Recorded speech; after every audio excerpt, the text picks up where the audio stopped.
Tukisonga mbele ni kwamba mvutano wa kisiasa umeibuka kwenye kaunti ya Kilifi baada ya baadhi ya washirika wa spika wa bunge la Seneti Amason Kingi kupinga mpango wa serikali pana kugawana nafasi za kisiasa kati ya chama cha UDA na kile cha ODM, wakisema wananchi wana haki ya kuchagua viongozi wanaowataka uongozini. Sami Ndango anayelenga ubunge wa Kilifi Kusini amesema mpango huo unaweza kuwafanya baadhi tu ya wafuasi wa UDA kukiasi chama hicho. Aidha, katika hali ambayo inakwenda kinyume na mpangilio wa broad-based kwenye kaunti hiyo, viongozi hao wametangaza kumuunga mkono aliyekuwa waziri wa utumishi wa umma Aisha Jumwa katika kinyang'anyiro cha ugavana wa Kilifi, akisema viongozi wa eneo hilo wanapata ugumu kumshawishi mwananchi kumuunga mkono Rais William Ruto.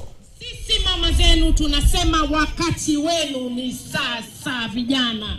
Hizi huduma zimekuja nyumbani na watu wetu ndio wanasaidika.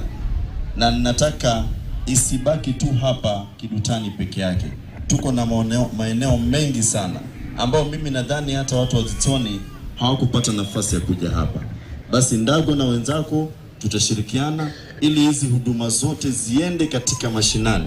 Kila mtu kule akaweze kupata huu usaidizi ili maisha ya Wachonyi na watu wetu ambao wanakaa hapa yakaweze kuwa mazuri. Hatutapangiwa kiongozi ati watu watoke Nairobi waje hapa Kilifi wakwambie mimi gavana wangu ni huyu, mbunge wangu ni huyu, sijui MCA wangu ni huyu, broad base. Hakuna. Viongozi wetu wako na aibu kubwa sana. Jukumu lao wakishuka hapa ni tutam ya Ruto. Ruto yaona mambo yako sawa.